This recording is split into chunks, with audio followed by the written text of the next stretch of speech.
نحمده ونصلي على رسوله الكريم اما بعد فاعوذ بالله من الشيطان الرجيم بسم الله الرحمن الرحيم رب اشرح لي صدري ويسر لي امري واحلل عقدة من لساني يفقهوا قولي۔ الحمدللہ آج یہاں ایک خوشی کے موقع پر آپ سب سے ملاقات ہو رہی ہے۔ اللہ تعالیٰ اس گھر والوں کی خوشیوں کو دوبالا کرے اور یہ خوشیاں ہمیشہ کی خوشیوں میں بدل جائیں اور انہیں ہر طرح کے غموں، دکھوں اور پریشانیوں سے نجات عطا فرمائے۔ حقیقت یہ ہے کہ ہم میں سے ہر شخص ایک آئیڈیل زندگی بسر کرنا چاہتا ہے، ایسی زندگی بسر کرنا چاہتا ہے جس میں غم نہ ہو، پریشانیاں نہ ہوں، جس میں آپس میں محبتیں ہوں، ایک دوسرے پر اعتماد ہو، ایک دوسرے کا احساس ہو، ایک دوسرے کے حقوق کی ادائیگی ہو۔ لیکن بہت دفعہ ہم دیکھتے ہیں کہ ایسا ہوتا نہیں ہے۔ ہر شخص اپنے فائدے کی خاطر ایک دوڑ میں لگا ہوا ہے اور بعض اوقات ہم یہ سمجھتے ہیں کہ دوسروں کا تعاون یا دوسروں کی وجہ سے ہماری زندگی خوشحال ہو سکتی ہے۔ جب ہم قرآن و سنت کی طرف رجوع کرتے ہیں تو ہمیں پتہ چلتا ہے کہ اللہ سبحانہ وتعالیٰ کا وعدہ ہے کہ جو لوگ نیک کام کریں گے، اچھے عمل کریں گے، ریگارڈلیس کہ کوئی ان کے ساتھ اچھا کرتا ہے یا نہیں، ان کا ماحول اچھا ہے یا نہیں، لیکن وہ اپنی ذمہ داریاں نبھاتے چلے جائیں گے تو اللہ سبحانہ وتعالیٰ بھی ان کو ضرور اچھی زندگی عطا کرے گا۔ سورۃ النحل میں اللہ تعالیٰ فرماتے ہیں من عمل صالحا من ذکر او انثی وهو مؤمن فلنحیینہ حیاۃ طیبہ ولنجزینہم اجرہم بأحسن ما كانوا یعملون۔ جو بھی نیک عمل کرے، مرد ہو یا عورت، اور وہ مومن ہو تو یقیناً ہم اسے ضرور اچھی زندگی عطا کریں گے، پاکیزہ زندگی عطا کریں گے۔ فَلَنُحْيِيَنَّهُ حَيَاةٌ طَيِّبَةٌ، طیب وہ ہوتا ہے جو دل پسند ہوتا ہے، پاک ہوتا ہے، عمدہ ہوتا ہے، اور یقیناً ہم انہیں ان کا اجر ضرور بدلے میں دیں گے، ان کے بہترین اعمال کے مطابق جو وہ کیا کرتے تھے، یعنی جیسا وہ عمل کریں گے اس کے مطابق ان کو جزا عطا کریں گے۔ تو اس سے یہ پتہ چلتا ہے کہ اگر ایک انسان دنیا میں اچھا کرتا ہے، اور اچھا کرنا صرف یہ نہیں ہوتا کہ کسی مشکل وقت میں انسان کچھ دعائیں مانگ لے یا کچھ صدقہ خیرات کر دے یا کچھ اچھے کام کر لے اور پھر اللہ تعالیٰ کو بھول جائے، بلکہ اچھا کرنا ایک مستقل بنیاد پر ایک زندگی کا اصول بنا کر اچھا کرنا ہے کہ کوئی ہمارے ساتھ اچھا ہے پھر بھی اچھا کریں گے، اور اگر کوئی ہمارے ساتھ اچھا نہیں تو ہمیں اچھا ہی رہنا ہے، ہمیں اچھا ہی کرنا ہے۔ ہماری زندگی جیسے بھی ہے ہمیں اللہ تعالیٰ کی عبادت کرنی ہے، کنڈیشنلی نہیں کہ اگر اللہ تعالیٰ ہماری دعائیں سنے گا تو پھر ہم اس کی نماز پڑھیں گے اس کے لیے، ورنہ نہیں، کیونکہ اللہ تعالیٰ نے ہمیں پیدا اپنی عبادت کے لیے کیا ہے تو اس لیے ہم ہر حال میں اس کی عبادت کرتے رہیں گے، حالات جیسے بھی ہوں۔ تو بہرحال چونکہ یہ اللہ تعالیٰ کا وعدہ ہے کہ ہم نیک عمل کرنے والوں کو حیات طیبہ عطا کریں گے، اور یہ حیات طیبہ دنیا کی زندگی کی طرف اشارہ ہے، اور اگر ہم اس سے مراد آخرت کی زندگی لیں تو جنت کی زندگی تو ہے ہی حیات طیبہ، ایک پاکیزہ زندگی، ایک عمدہ زندگی جس میں انسان کو اس کے اعمال کا اجر ملے گا۔ لیکن جب ہم عمدہ زندگی کا تصور کرتے ہیں تو اس سے مراد عیش و عشرت والی زندگی نہیں ہوتی، کیونکہ بعض اوقات انسان کو عیش و عشرت کے سارے سامان ملے ہوئے ہوتے ہیں، ہر طرح کی سہولتیں، زندگی کی ہر نعمت، لیکن اس کے باوجود اس کا دل خوش نہیں ہوتا۔ عمدہ سے عمدہ لباس، عمدہ سے عمدہ گھر، عمدہ گاڑی، عمدہ زیورات، ہر چیز اس کے پاس ہوتی، وہ جس چیز کی تمنا کرتا ہے وہ پیسے سے اس کو خرید لیتا ہے، لیکن دل اس کا پھر بھی خوش نہیں ہوتا۔ تو پھر یہ اچھی زندگی کون سی زندگی ہے کہ جس میں انسان کا دل ہی خوش نہیں؟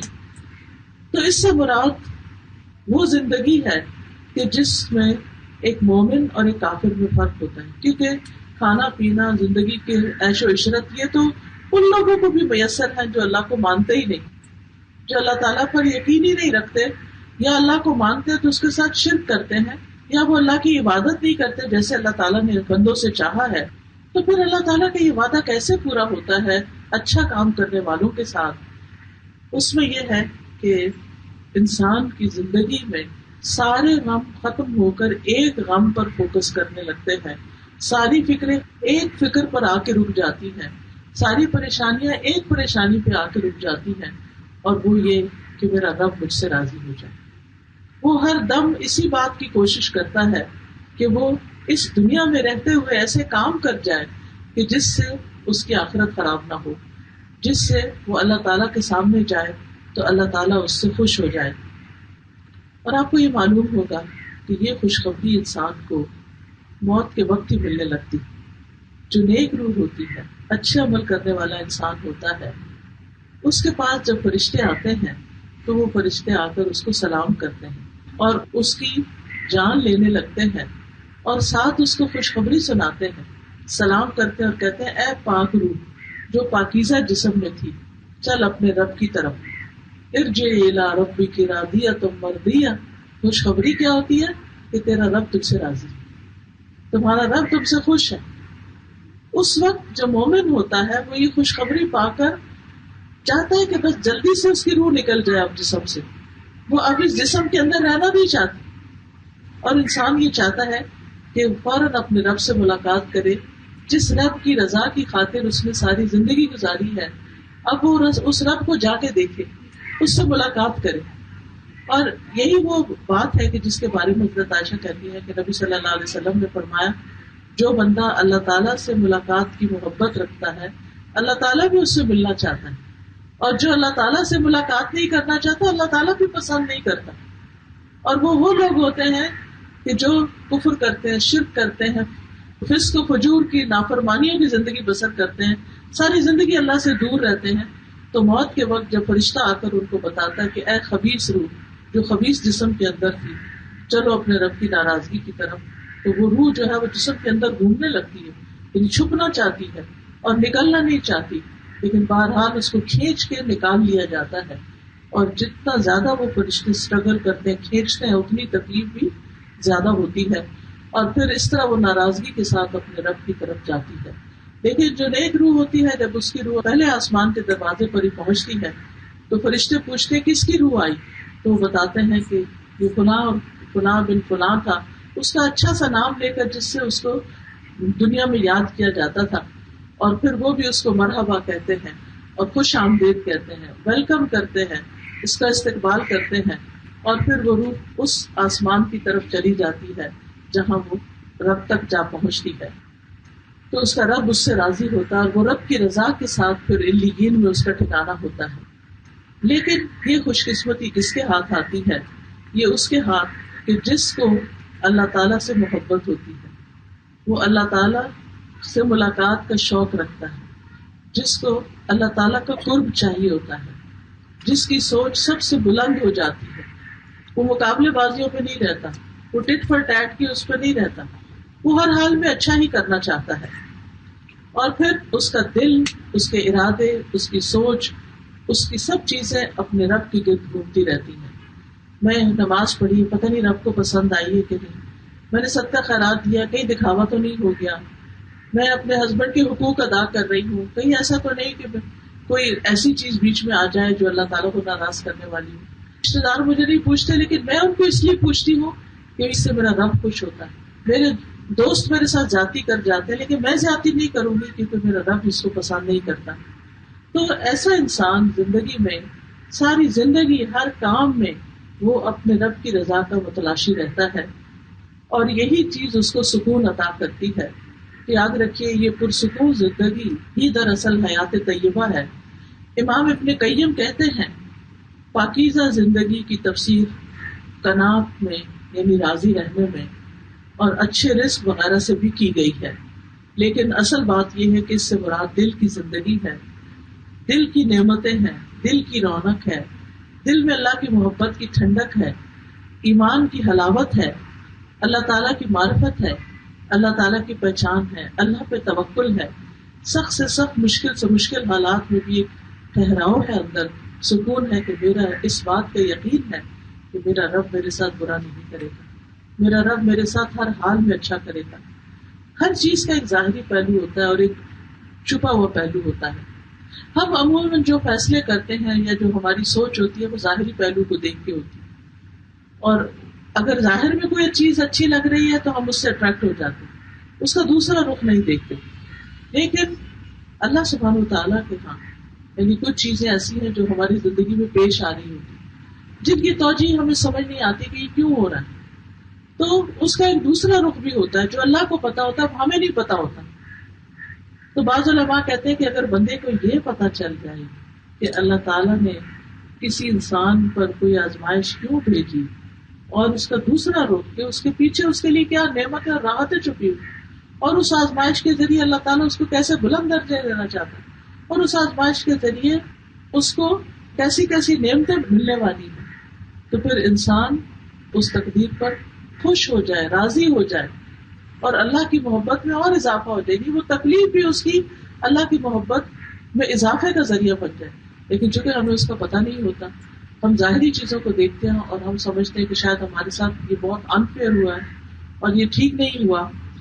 لیکن جب انسان کو اللہ تعالیٰ کے اوپر ایک اعتماد ہو جاتا ہے نا، ٹرسٹ ہو جاتا ہے کہ میرا رب میرے ساتھ برا نہیں کرنے والا، اس کے ہر فیصلے میں خیر ہے، اس میں بھی بہتری ہے، اس میں بھی بہتری ہے.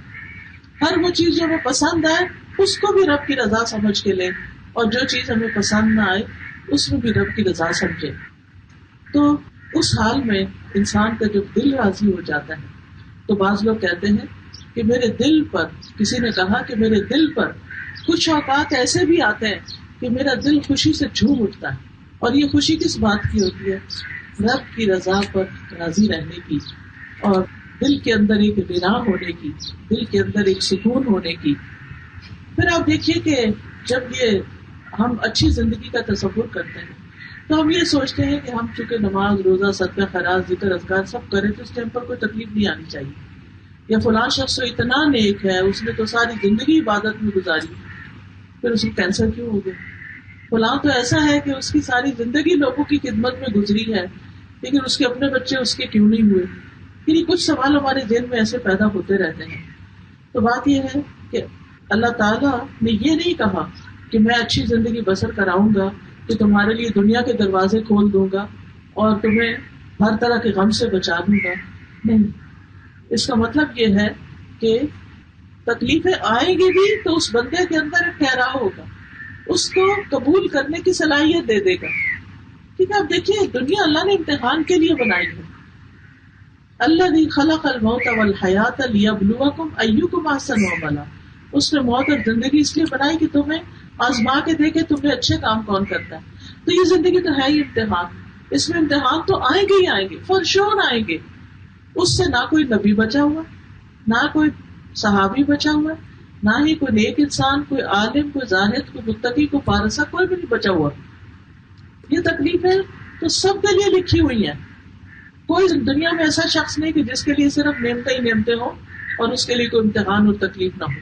لیکن یہ الگ بات ہے کہ ہم نعمتوں کو کم محسوس کرتے ہیں اور تکلیفوں کو زیادہ محسوس کر جاتے ہیں. کسی شخص کی طرف سے ہمیں زندگی بھر اچھا ملتا ہے، اگر ایک سخت بات اس نے کر دی تو بس ہم وہ نہیں بھول لیں گے. تو بات یہ ہے کہ نیک لوگ بعض اوقات دوسروں کے مقابلے میں زیادہ تکلیفوں میں مبتلا ہوتے ہیں. تو یہ اللہ کی محبت ہی کی علامت ہوتی ہے، کیونکہ اس طریقے سے اللہ تعالیٰ ان کے درجات بلند کرتا ہے. لیکن جن لوگوں کو حیات طیبہ ملتی ہے وہ تکلیفوں میں، طوفانوں میں، مشکلات میں، مصیبتوں میں ہر جگہ اطمینان سے رہتے ہیں، سکون سے رہتے ہیں، خوشی سے رہتے ہیں اور اچھے دنوں کا انتظار کرتے ہیں، پر امید ہوتے ہیں، یعنی امید کا دامن ہاتھ سے نہیں چھوڑتے. ان لوگوں کے ساتھ اللہ کی خاص مدد ہوتی ہے، اور پھر ہر ایک کانٹا بھی جو ان کو چبھتا ہے اس پر ان کے لیے اجر لکھا چلا جاتا ہے اور ان کے گناہ معاف ہوتے چلے جاتے ہیں. اس لیے کہ کوئی شخص یہ نہیں کہہ سکتا کہ میں تو اتنا نیک ہوں کہ مجھ سے کبھی کوئی گناہ نہیں ہوا. اور بعض لوگوں کو تو تکلیف آتی ہے تو وہ کہتے ہیں پتہ نہیں ہم سے کون سا گناہ ہوا ہے، میں نے تو اپنی زندگی میں کوئی گناہ نہیں کیا، اس لیے یہ ہونا تو نہیں چاہیے تھا. تو یاد رکھیے کہ ہر تکلیف صرف گناہ کی وجہ سے نہیں آتی، وہ ایک امتحان بھی ہوتی ہے. پھر اسی طرح یہ ہے کہ انسان جب اللہ تعالیٰ کی معرفت حاصل کرتا ہے، اللہ کے فیصلوں کو سمجھنے لگتا ہے، اس دنیا کا مقصد سمجھ جاتا ہے، آخرت کا مقصد سمجھ جاتا ہے، اپنی زندگی کا مقصد سمجھ جاتا ہے، تو پھر اس کے اندر ایک ایسا قرار آتا ہے جس کے بارے میں ابن قیم کہتے ہیں میرا دشمن میرا کیا کر لے گا، میری جنت میرا باغ میرے سینے میں ہے، میں جہاں بھی جاؤں میرے ساتھ ہے، وہ مجھ سے جدا نہیں ہوتا، میرا جیل میں بند ہو جانا میرا اللہ کے ساتھ تنہا ہونا ہے، یعنی مجھے خلوت کی گھڑیاں نصیب ہو جائیں گی، میں اللہ سے اور مناجات کروں گا، میرا قتل ہونا میری شہادت ہوگا، مجھے ملک سے نکال دیں گے وہ میری سیاحت ہوگی، یعنی برے سے برا بھی کوئی میرے ساتھ کر لے گا تو اس سے بھی مجھے کوئی فرق نہیں پڑتا، کیونکہ اس میں میرے لیے خیر ہی خیر ہے۔ اصل بات یہ کہ ہم نے چونکہ دنیا کی حقیقت نہیں سمجھی ہوتی کہ اس کی ویلیو کیا ہے، اس لیے ہم یہاں کے نقصان کو سب سے بڑا نقصان سمجھ لیتے ہیں، حالانکہ دنیا کا نقصان سب سے بڑا نقصان نہیں ہے۔ حدیث کے مطابق دنیا کی اہمیت اللہ کے نزدیک ایک مچھر کے پر سے بھی زیادہ ہے۔ اب آپ خود سوچیں، حدیث میں آتا ہے اگر اللہ کے ہاں دنیا کی قدر و قیمت ایک مچھر کے پر کے برابر بھی ہوتی تو اس میں سے کسی کافر کو پانی کا گھونٹ بھی نہ ملتا، لیکن اللہ تعالیٰ یہ دنیا کھول کے دیے چلے جا رہا ہے کیونکہ اللہ کے نزدیک اس کی ویلیو نہیں۔ اس کے برعکس آخرت جنت، وہاں ایک کوڑا رکھنے کی جگہ دنیا و مافیہ سے بہتر ہے۔ تو ہم دنیا کے نقصان کو تو محسوس کرتے ہیں، اس کو روتے بھی ہیں، غمگین بھی ہوتے ہیں، پریشان بھی ہوتے ہیں، لوگوں کو پریشان کرتے ہیں، لیکن اگر ہم سے کوئی گناہ ہو جائے اور ہماری جنت کا کوئی نقصان ہو جائے، ہم نیک اعمال میں پیچھے رہ جائیں تو اس میں کوئی دکھ ہی نہیں ہوتا، کیونکہ ہم نے اس کی ویلیو پہچانی نہیں کہ وہ کتنی قیمتی جگہ ہے اور کتنی اعلیٰ ترین جگہ ہے۔ تو اس لیے بہت ضروری ہے کہ اگر ہم پرسکون زندگی بسر کرنا چاہتے ہیں تو دنیا کی حقیقت کو سمجھیں۔ آپ دیکھیں کہ انسان ساری زندگی دنیا اکٹھی کرتا رہتا، موت کا ایک جھٹکا اسے سب کچھ چھین کے لے جاتا ہے اور اس کا سارا مال متا اس کے آنے والی نسلیں استعمال کرتی ہیں، اور اس کو تو خبر بھی نہیں ہوتی اپنی قبر کے اندر کہ ان چیزوں کا کیا ہوا۔ وہ سب چیزیں جن کا ہم پنجابی میں کہتے ہیں نا بسا کھانا، کہ ہم تھوڑی دیر کے لیے ان کے بغیر نہیں رہ پاتے، لیکن جب اللہ کے پاس چلے جاتے ہیں تو سب چیزیں پیچھے رہ جاتی ہیں۔ دنیا کی حقیقت ایک اور حدیث کے مطابق بکری کے مردہ بچے سے بھی کمتر ہے۔ نبی صلی اللہ علیہ وسلم مدینہ کی بالائی بستیوں کی طرف کسی بازار میں جا رہے تھے تو دونوں طرف آپ کے صحابہ آپ کے ساتھ تھے، تو آپ صلی اللہ علیہ وسلم نے بکری کا ایک چھوٹا سا بچہ، یعنی چھوٹے چھوٹے کان تھے اس کے، بہت چھوٹا تھا سائز میں، تو آپ نے اس کے کان کو پکڑ کے فرمایا تم میں سے کون اس کو 1 درہم میں لینا پسند کرے گا؟ مرا ہوا بچہ۔ صحابہ نے کہا ہم میں سے تو کوئی بھی اسے کسی بھی چیز کے بدلے میں لینا پسند نہیں کرے گی، درہم تو دور کی بات ہے، ہم اسے لے کے کریں گے بھی کیا، تو مر چکا۔ آپ نے فرمایا کیا تم پسند کرتے تو یہ تمہارے لیے؟ انہوں نے کہا اللہ کی قسم اگر یہ زندہ بھی ہوتا تو اس میں عیب تھا کہ اس کے اس کان چھوٹے تھے، ہم یہ نہ خریدتے، یہ نہ لیتے، اور اب تو یہ ہے ہی مردار۔ تو آپ نے فرمایا اللہ کی قسم اللہ کے ہاں یہ دنیا اس سے بھی زیادہ حقیر ہے جس طرح تمہارے نزدیک یہ مرا وہ بچہ حقیر ہے۔ جو دنیا اتنی حقیر ہے اس کے پیچھے کتنا رونا چاہیے، کتنا افسوس کرنا چاہیے، کتنا دکھی رہنا چاہیے، اور کتنا اس کے اپ اینڈ ڈاؤن میں آپ پریشان رہیں۔ نہیں، اٹس ناٹ ورتھ۔ ہماری اصل پریشانی یہ ہونی چاہیے ہمارا آگے کا کیا بنے گا، ہماری آخرت کا کیا بنے گا، موت کے وقت کون سے فرشتے دیکھیں گے، قبر میں ہمارے ساتھ کیا معاملہ کیا جائے گا، آخرت میں ہمارا حساب کتاب کیسے ہوگا، اور جنت دوزخ اس کو دیکھیں گے تو کیا ہوگا، پل صراط سے کیسے گزریں گے، پل صراط کے بعد جو جنت اور دوزخ کے بیچ میں پل ہے اس پر ہمارے حساب کتاب ہوں گے تو اس کا کیا بنے گا۔ تو مومن جو ہے ان چیزوں کے بارے میں سوچتا رہتا ہے۔ رسول اللہ صلی اللہ علیہ وسلم نے یہ بھی فرمایا بے شک جو دنیا باقی رہ گئی ہے وہ آزمائش اور فتنہ ہے۔ اسی لیے آپ دیکھیں کہ اگر گھر کی زندگی میں تھوڑا اطمینان بھی ہو جائے، رزق وافر ہو جائے، اپنا گھر ہو، اپنا سب کچھ ہو، خادم سب ہو، ہر عیش و عشرت میسر ہے، تو دنیا کے حالات ہی چین نہیں لینے دیتے۔ صبح اٹھتے ہیں آپ خبر کھولتے ہیں کہتے ہیں ہم جنگ کے لیے تیار ہیں، تو آپ کے دل کے اوپر ایک وہ گزر جاتی ہے کہ یا اللہ خیر ہو، کیونکہ اب جنگیں جو ہیں وہ ان جنگوں پچھلی جنگوں کی طرح نہیں، اب تو ایٹمی جنگیں جو ہیں ان کے لیے لوگ تیاریاں کیے بیٹھے ہیں۔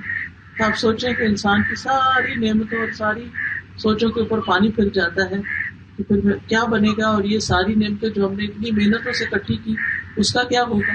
لیکن جو شخص اپنی آخرت کے لیے جیتا ہے اور وہاں کے لیے سب کچھ کرتا ہے، اپنے رب کو راضی کرنے کی فکر کرتا ہے، وہ کہتا ہے کوئی بات نہیں، میرے لیے اس سے آگے انشاءاللہ ہوگا۔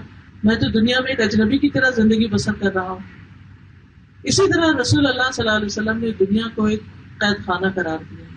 الدنیا سجن للمؤمن، کہ دنیا مومن کے لیے قید خانے کی طرح ہے. تو ہر بندہ جو قید خانے میں ہوتا ہے، جیل میں ہوتا ہے، وہ کیا چاہتا ہے؟ اسے نکل جائے. وہ وہاں دل نہیں لگاتا. کوئی کتنے سال بھی جیل میں رہے وہاں دل نہیں لگاتا. تو اسی طرح مومن کا دنیا میں دل نہیں لگتا. سب کچھ ہوتے ہوئے بھی اس کا دل آگے ہے، کہیں اور ہے. پھر اسی طرح ایک اور قرآن کی آیت کے مطابق دنیا جو ہے وہ دھوکے کا سامان ہے. انما هذه الحیات الدنیا متاع وان الاخرۃ ہی دار القرار. یہ دنیا کی زندگی تو معمولی فائدے کے سوا کچھ نہیں، اور یقیناً آخرت وہی رہنے کا گھر ہے. پھر اسی طرح ایک حدیث میں آتا ہے کہ دنیا ایسے ہی ہے جیسے تم میں سے کوئی سمندر میں اپنی انگلی ڈبوئے تو نکال کے دیکھے کہ کتنا پانی اس کو لگا. ہم ساری زندگی بھی دنیا سمیٹتے رہے تو آخرت کے مقابلے میں وہ تھوڑا سا پانی بھی نہیں جو انگلی کو لگ جاتا ہے. اور اس کے مقابلے میں اگر آخرت کے لیے محنت اور کوشش کریں تو وہاں ایسی نعمتیں ہیں جن کو کبھی زوال ہی نہیں، جن کو کبھی ختم ہی نہیں ہونا. اور وہ گھر خوشحالی کا گھر ہے. وہاں کہا جائے گا سلام علیکم طبتم فادخلوها خالدین. تم پر سلام ہو، تم اچھے رہے. یعنی دنیا سے دل نہیں لگا، بہت اچھا کیا، اب یہاں داخل ہو جاؤ ہمیشہ ہمیشہ کے لیے. اور جنت کا ایک چکر ہی لگے گا کہ دنیا کی ساری تکلیفیں بھول جائیں گی انسان کو. صرف ایک جنت کی جھلک مل جائے گی اس کو، وہ کہے گا میں نے تو کوئی تکلیف دیکھی نہیں. دنیا کے غم کیا غم تھے، کچھ بھی نہیں تھا. نعمتوں سے اتنا دل اس کا خوش ہو جائے گا. اور پھر وہ نعمتیں ہمیشہ کی اور سکون ہمیشہ کا. کیونکہ جنت میں ایک آواز دینے والا آواز لگائے گا، اے جنتیوں تمہارے لیے یہ طے ہو گیا کہ تم صحت مند رہو گے، کبھی بیمار نہ ہوگے. تم زندہ رہو گے، کبھی نہیں مرو گے. تم جوان رہو گے، کبھی بوڑھے نہیں ہوگے. تم آرام میں رہو گے، کبھی تمہیں تکلیف نہیں ہوگی. تو اللہ سبحانہ وتعالیٰ کا یہی قول ہے وَنُودُوا أَن تِلْكُمُ الْجَنَّةُ أُورِثْتُمُوهَا بِمَا كُنتُمْ تَعْمَلُونَ. انہیں آواز دی جائے گی کہ یہ ہے جنت جس کے تم وارث بنائے گئے بوجہ اس کے جو تم عمل کرتے تھے، تمہارے اعمال کے نتیجے میں تمہیں یہ سب کچھ ملا. تو بہرحال اس دنیا میں رہتے ہوئے آئیڈیل زندگی وہی ہے جو ضرورت کی ہو اور پھر آخرت کی یاد میں ہو.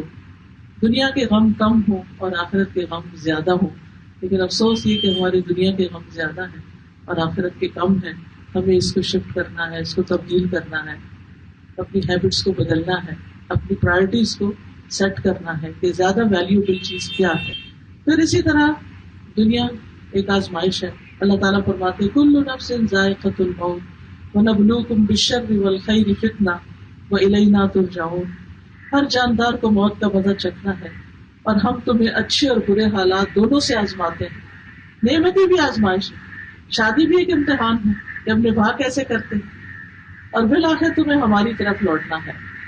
یعنی شادی اور شادی کے بعد کی زندگی بھی ٹیمپریری. آپ میں سے وہ لوگ جن کی شادیاں کو 30-40 سال پہلے ہوئی، اسی طرح خوشیوں کے ساتھ آغاز ہوا، پھر بچے پیدا ہوئے، پھر بچے چھوٹے تھے، ان کو پالا پڑھایا لکھایا، پھر بڑے ہوئے، پھر ان کی شادی کر دی، گزر گیا وہ سارا زمانہ، پلک جھپکتے گزر گیا، پتا بھی نہیں چلا. اسی طرح وہ لوگ جو آج شادی ہو رہی ہے، پھر کل بچے ہوں گے، اور پھر اسی طرح ان کے بھی جوان ہوں گے، اور یہ سلسلہ چلتا رہے گا. تو اس زندگی میں انسان کے اوپر اچھے حالات بھی آتے ہیں، نعمتیں بھی آتی ہیں اور تکلیفیں بھی آتی ہیں. جب کبھی کوئی تکلیف آئے، آپ سوچ رہے ہو کہ درس شادی کا اور میں تکلیفوں کی بات کر رہی ہوں، کیونکہ حقیقت یہ ہے کہ بہت سی شادیوں نے تکلیف میں مبتلا کر دیا ہے. کہ شادی ہوتی ہے، ساری تیاریاں ہوتی ہیں، کھانے کپڑے زیورات ہر چیز سے لے کر، لیکن زندگی کیسے آپس میں گزارتی ہیں اس کے بارے میں کوئی نہیں بتاتا. انسان ایک افسانوی دنیا کا امیجنیشن لے کے اس دنیا میں قدم رکھتا ہے کہ اس میں صرف خوشیاں ہی خوشیاں ہوں گی اور محبتیں ہی ہوں گی اور امن ہی امن ہوگا. حالانکہ انسان کے اوپر ہر طرح کے حالات آتے ہیں. تو ان حالات میں خوش رہنا یہ اصل کمال کی بات ہے. کہ شادی کے بعد اگر کوئی چیز ناگوار ہے، کوئی تکلیف دہ ہے، ناپسندیدہ ہے، تو اس کو تقدیر کا حصہ سمجھ کے گوارا کر لینا اور اس کو تبدیل کرنے کی کوشش کرنا، یہ انسان کے لیے ضروری ہے. لیکن انسان یہ یاد رکھے کہ کوئی بھی تکلیف اللہ کے عزت کے بغیر نہیں آتی. ہر چیز اللہ کے اذن سے ہوئی. اور جب انسان یہ سوچ لیتا ہے نا اللہ کا اذن تھا اس میں کہ مجھ پہ یہ بیماری آئے یا بچے میں کچھ تکلیف آئے یا آپس کے ریلیشن شپ میں کچھ ایسی چیز پیش آ جائے, تو پھر انسان سوچتا ہے کہ اللہ نے اگر بھیجا تو اس میں ضروری فائدہ ہے. حضرت ابراہیم علیہ السلام کی اہلیہ حضرت ہاجرہ جو تھی, جب مکے میں ان کو چھوڑنے جا رہے تھے تو وہ بچہ اور ان کو حضرت ہاجرہ کو چھوڑ دیا اور خود واپس چلے, تو پیچھے آئی کافی دور تک. ان سے پوچھتی ہے کہ آپ ہمیں کہاں چھوڑ کے جا رہے ہیں؟ انہوں نے کوئی جواب نہیں دیا. پھر تھوڑی دیر پھر چل پڑے, پھر رکے, پھر کہتے ہیں کیا اللہ نے آپ کو حکم دیا؟ کیونکہ بیوی کو پتا تھا کہ اللہ کے حکم کے آگے ابراہیم علیہ السلام کوئی نہ نہیں کرتے. تو وہ کہتے ہیں ہاں, اشارے سے کہا ہاں, لیکن پھر اللہ ہمیں کبھی ضائع نہیں کرے گا. اور آپ سوچیں کہ حضرت ہاجرہ کو تو آج اٹھ کے دیکھیں کہ کعبہ کے ارد گرد ہو کیا رہا ہے اور مکے میں کیا نعمتیں ہیں اور کس طرح لوگوں کے دل اس طرف کھینچے چلے جاتے ہیں. لیکن جب وہ گئی تھی تو اس وقت تو وہ چٹیل وادی تھی, میدان تھا, کتنی تکلیفوں سے انہوں نے آغاز کیا, بگننگ کی. تو بعض اوقات ایسے ہی ہوتا ہے, شادی کے بعد اچانک مشکلات آ جاتی ہیں. وہ کوئی بھی مشکل ہو سکتی ہے, شوہر کی طرف سے ہو سکتی ہے, گھر والوں کی طرف سے ہو سکتی ہے, کوئی جاب کی طرف سے ہو سکتی ہے, بیماری کی شکل میں ہو سکتی ہے. لیکن اگر آپ اس پر راضی ہو جاتے کہ اللہ کی رضا سے ہی ہے, پچھتاتے نہیں, کاش نہیں کہتے کاش میں یہاں شادی نہ کرتی, کاش میں یہاں نہ آتی, فلاں رشتہ بھی تھا, فلاں بھی تھا, میں بہتر تھا وہاں چلی جاتی. لیکن یہ اللہ کے اذن سے ہی آپ یہاں آئے اور اللہ ہی کے اذن سے تکلیف آئی, اور اللہ کی محبت کی نشانی ہے کہ وہ اپنے بندے کو آزماتا ہے. اور اللہ تعالیٰ نہیں معلوم کہ اس امتحان سے آپ کے کتنے درجے بلند کر دے اور آپ کے لیے بعد والی نسلوں میں خیر کثیر جاری کر دے. رسول اللہ صلی اللہ علیہ وسلم نے فرمایا, بے شک بندے کے لیے جب اللہ کے ہاں کوئی بڑا مقام مرتبہ ہوتا ہے اور وہ اپنے عمل کی وجہ سے اس تک نہیں پہنچ سکتا, تو اللہ تعالیٰ اسے اس کے اپنے جسم یا مال یا اولاد کی آزمائش میں ڈال دیتا ہے اور اس پر وہ صبر کرتا ہے اور وہ بلند درجوں میں چلا جاتا ہے. پھر اسی طرح جتنی بڑی مصیبت اتنا ہی بڑا اجر ہوتا ہے. مصیبتیں بندے کو پاک کرنے کا باعث بنتی ہیں, رنج و غم گناہوں کو دور کرتے ہیں. تکلیف کی صورتوں میں گناہوں کا بدلہ دنیا میں ہی مل جاتا ہے. تو پھر اس تکلیف میں انسان کرے کیا ہاتھ پاؤں مارے؟ سب سے پہلا کرنے کا کام فوراً اللہ کو پکارے, چھوٹی تکلیف ہو بڑی تکلیف ہو, اللہ یا اللہ تو مدد کر, حسبی اللہ حسبی اللہ, اللہ اکبر, استغفر اللہ, انا للہ. یعنی کوئی بھی کلمہ آپ کے منہ پہ آئے لیکن اللہ کا نام آئے. پہلی چیز, کوئی تکلیف کی خبر سنے, کچھ بھی ہو, اللہ کی طرف رجوع کریں, کیونکہ ان اللہ علی کل شیء قدیر, اللہ ہر چیز پہ قدرت رکھتا ہے. وہ تکلیف لائے گا وہ ہٹا بھی سکتا ہے, ہر چیز اس کے اختیار میں. تو اپنی پریشانی اللہ کے سامنے رکھیں. سورۃ النمل میں آتا ہے, امن یجیب المضطر اذا دعاہ ویکشف السوء, بھلا کون ہے جو لاچار کی فریاد رسی کرتا ہے, لاچار کی کون سنتا ہے, جب وہ اسے پکارتا ہے وہ اس کی تکلیف کو دور کر دیتا ہے. تو یہ اللہ ہی ہوتا ہے جو تکلیفوں کو دور کرتا ہے. اس لیے اللہ سے اپنے غموں کی شکایت کرنی چاہیے. حضرت یعقوب علیہ السلام یوسف علیہ السلام کے غم میں ساری زندگی روتے رہے, حتیٰ کہ ان کی آنکھیں سفید ہو گئی, ان کی نگاہ چلی گئی, لیکن انہوں نے اپنے غم کی فریادیں بچوں کو نہیں سنا. کہا انما اشکو بثی وحزنی الی اللہ, میں اپنے غم کی فریاد اپنے اللہ کو سناتا ہوں, اللہ ان بندوں کو دیکھنے والا ہے. وَأَعْلَمُ مِنَ اللَّهِ مَا لَا تَعْلَمُونَ, اور میں اللہ کی طرف سے وہ جانتا ہوں جو تم نہیں جانتے. لہذا مصیبت آنے پہ اللہ کے آگے گر گرائے, اللہ سے دعائیں کریں, اللہ کو پکارے, اللہ پر اعتماد رکھیں کہ اس نے آپ کو برا نہیں چاہا, اس پر بھروسہ کرے. قرآن مجید میں آتا ہے وَمَن يَتَوَكَّلْ عَلَى اللَّهِ فَهُوَ حَسْبُهُ إِنَّ اللَّهَ بَالِغُ أَمْرِهِ قَدْ جَعَلَ اللَّهُ لِكُلِّ شَيْءٍ قَدْرًا, اور جو شخص اللہ پر بھروسہ کرے تو وہ اسے کافی ہو جاتا ہے. اللہ اپنا کام پورا کر کے رہتا ہے. بلا شبہ اللہ نے ہر چیز کا اندازہ مقرر کر رکھا ہے کہ ہر تکلیف کے آنے اور جانے کا ایک وقت مقرر ہے.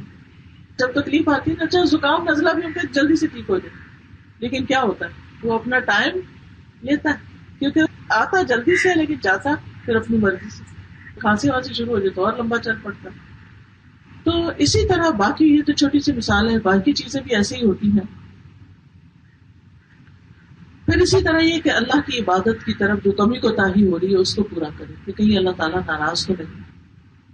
اور اس میں سب سے پہلے یہ کہ نمازوں کی حفاظت، کیونکہ جو لوگ نمازوں کی حفاظت کریں گے ان پر کوئی خوف اور غم نہیں ہوگا. نماز اللہ کی مدد حاصل کرنے کا بہترین ذریعہ ہے.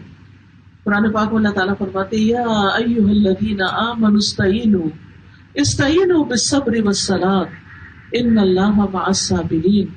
بے شک اللہ صبر کرنے والوں کے ساتھ ہے. اے لوگوں جو ایمان لائے صبر اور نماز کے ساتھ مدد حاصل کرو، بے شک اللہ صبر کرنے والوں کے ساتھ ہے. تو غم اور پریشانی میں نماز کا سہارا ہے. نبی صلی اللہ علیہ وسلم کے بارے میں بھی آتا ہے، انبیاء کے بارے میں بھی آتا ہے، کانوا اذا فزعوا فزعوا الی الصلاۃ، کہ جب وہ پریشانی میں مبتلا ہوتے تو نماز کی طرف دوڑتے تھے.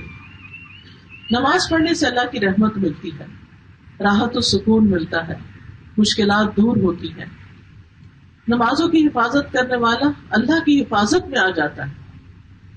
نبی صلی اللہ علیہ وسلم نے فرمایا جان بوجھ کے نماز نہیں چھوڑا کرو، اس لیے کہ جو شخص جان بوجھ کر نماز کو چھوڑتا ہے اس سے اللہ کی ذمہ داری ختم ہو جاتی ہے، یعنی اللہ کی حفاظت سے باہر نکل جاتا ہے. خصوصاً فجر کی نماز کی حفاظت کرنے والا اللہ کی حفاظت میں ہوتا ہے. نبی صلی اللہ علیہ وسلم نے فرمایا جس نے صبح کی نماز پڑھی وہ اللہ عز و جل کی ذمہ داری میں ہے، یعنی اللہ سبحانہ و تعالیٰ اس کی حفاظت کا ذمہ لیتا ہے. پھر اسی طرح کثرت سے نفل پڑھنے والے کو اللہ کی مدد ملتی ہے. دن کا آغاز اللہ کے ذکر سے کرنا چاہیے، اذکار کرنے چاہیے. نماز پڑھنے والا دن بھر حشاش بشاش وقت گزارتا ہے. اور جو شخص فرض نماز کے علاوہ چاشت کی نماز بھی پڑھتا ہے تو اللہ تعالیٰ اس کے سارے کاموں کے لیے کافی ہو جاتے ہیں. حدیث میں آتا ہے کہ اللہ تعالیٰ فرماتے ہیں اے ابن آدم تو دن کے پہلے حصے میں میری رضا کے لیے 4 رکعتیں پڑھ لیا کر، میں دن کے آخری حصے تک تیری کفایت کروں گا، تیری ساری ضرورتیں پوری کر دوں گا. آسان سا نسخہ، 4 رکعتیں پڑھنے میں 8 منٹ لگ جائیں گے، 10 منٹ لگ جائیں گے، لیکن اس وقت کیونکہ اس کے بعد انسان زیادہ سے زیادہ اللہ سبحانہ وتعالیٰ کی رحمت کے سائے میں رہتا ہے.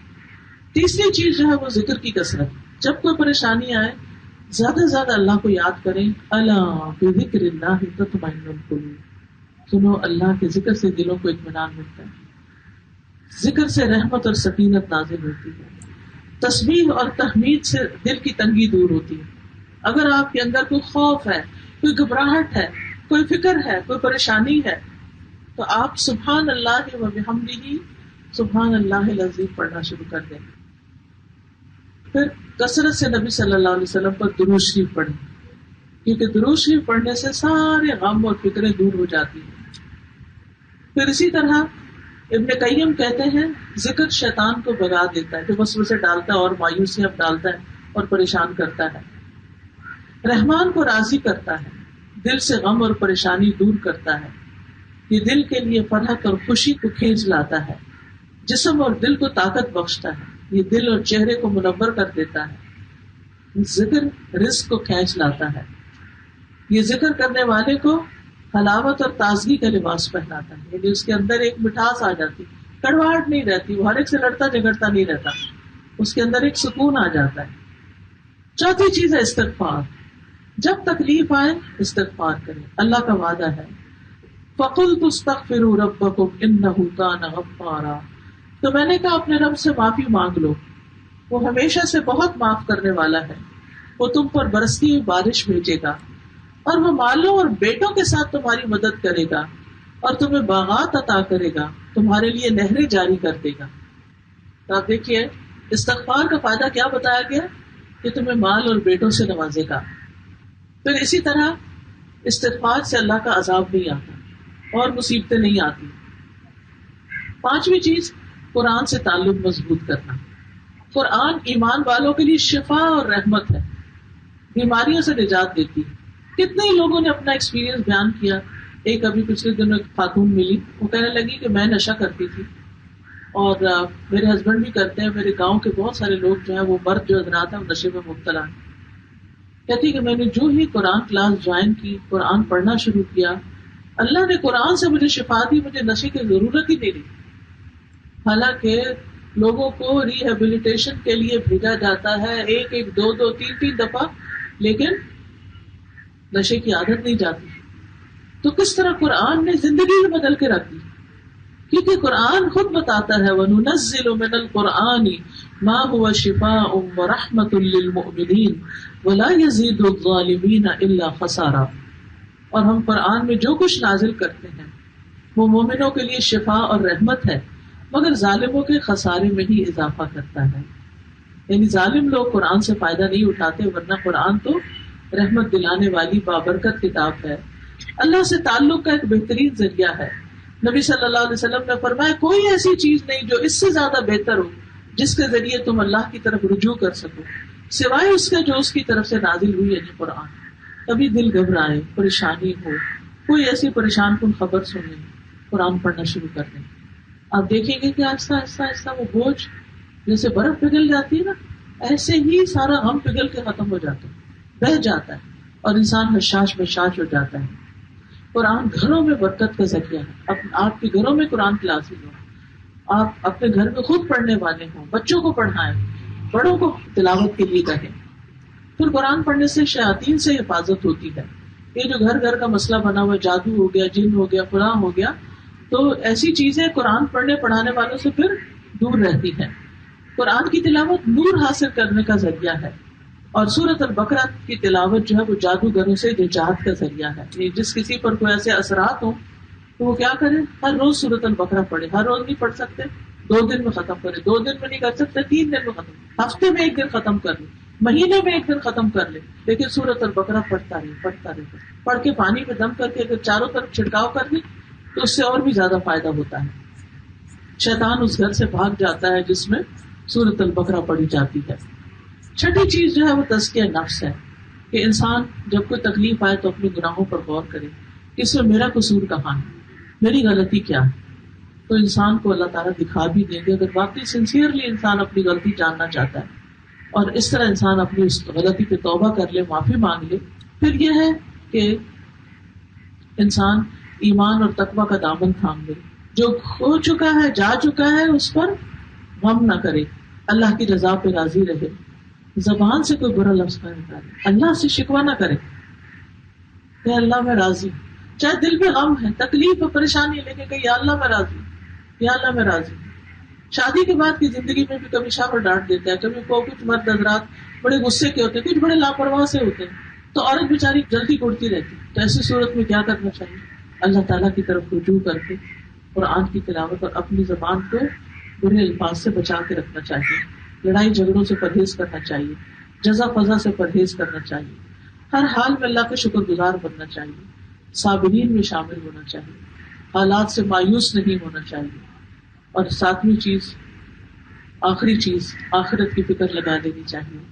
رسول اللہ صلی اللہ علیہ وسلم نے فرمایا, جس شخص کا مقصد اور پریشانی غم و ہم دنیا ہو, وہ دنیا کا ہی ہو کے رہ جائے, وہ اسی کی نیت کرے تو اللہ تعالیٰ اس کی آنکھوں کے سامنے اس کا فخر و فاقہ کر دے, اور اس پر اس کے معاملات بکھیر دیتے ہیں, اور اس کو اس سے اتنا ہی ملتا ہے جو اس کے لیے لکھ دیا گیا.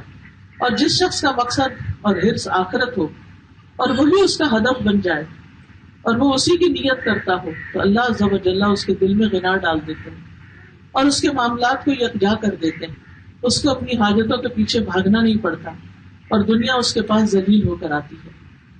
تو اس حدیث سے کیا پتہ چلتا ہے کہ جو آخرت کی فکر کرتا ہے, اللہ تعالیٰ اس کے معاملات ایک جگہ کر دیتے ہیں, اور اس کو اپنی ضرورتوں کے لیے ادھر ادھر ادھر بھاگنا نہیں پڑتا, اس کے کام آسان ہو جاتے ہیں. نبی صلی اللہ علیہ وسلم نے فرمایا, جو اپنے غموں کو ایک ہی غم بنا لے, یعنی آخرت کا غم, تو اللہ اس کی دنیا کے غموں سے اس کو کفایت کر دے گا. اور جس کو پریشانیاں ادھر ادھر بھٹکا کے لے جائیں, تو یہ مسئلہ بھی ہے, وہ مسئلہ بھی ہے, ادھر بھی ادھر بھی, اللہ اس کی پرواہ نہیں کرے گا کہ وہ دنیا کی کس وادی میں ہلاک ہوتا ہے, یعنی دنیا کے پیچھے بھاگتے بھاگتے ختم ہو جاتا ہے.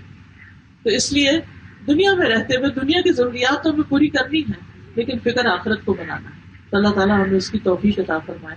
اور پھر کچھ دعائیں بھی ہیں جن کو پڑھنا چاہیے, جیسے مشکل وقت میں آسانیوں کی دعائیں, اس کے کارڈ پہ ساری دعائیں ایسے لکھی ہوئی ہیں. پھر حالات کی آسانی اور بوجھوں میں آسانی کی دعا سورۃ البقرہ کی آخری 2 آیات ہیں. پھر رنج و غم کی دعا اللہ اللہ ربی لا اشرک بہ شیئا. پھر اسی طرح یونس علیہ السلام کی دعا ہے لا الہ الا انت سبحانک انی کنت من الظالمین. پھر ہم و غم سے نجات کی دعائیں ہیں. پھر سختی اور مشقت سے بچنے کی دعائیں ہیں. پھر دنیا کی تنگی سے پناہ مانگنے کی دعائیں ہیں. اور پھر دنیا کو اللہ ہمارا سب سے بڑا ہم و غم نہ بنائے اس کی دعائیں ہیں. تو اللہ تعالیٰ سے دعا ہے کہ اللہ تعالیٰ ہمیں عمل کی توفیق عطا فرمائے. ہم دعا کر لیتے سبحان اللہ والحمد للہ ولا الہ الا اللہ واللہ اکبر ولا حول ولا قوة الا باللہ العلی العظیم.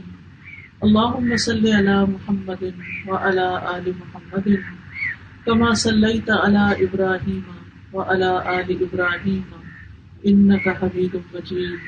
اللہم بارک علی محمد وعلی آل محمد کما بارکت علی ابراہیم وعلی آل ابراہیم انک حمید مجید.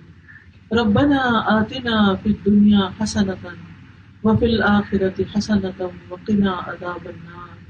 ربنا هب لنا من ازواجنا وذرياتنا قرة اعین واجعلنا للمتقین اماما. ربنا لا تؤاخذنا ان نسینا او اخطأنا. ربنا ولا تحمل علينا اسرا كما حملته على الذين من قبلنا. ربنا ولا تحملنا ما لا طاقة لنا به واعف عنا واغفر لنا وارحمنا انت مولانا فانصرنا على القوم الكافرين. یا رب العالمین یا ارحم الراحمین اس گھر پر اپنی خیر و برکت نازل فرما. یا اللہ جو لوگ آئے ہیں ان پر بھی اپنی رحمت نازل فرما. یا اللہ جن بچوں کی شادی ہو رہی ہے ان کو زندگی صحت ایمان اور عافیت عطا فرما.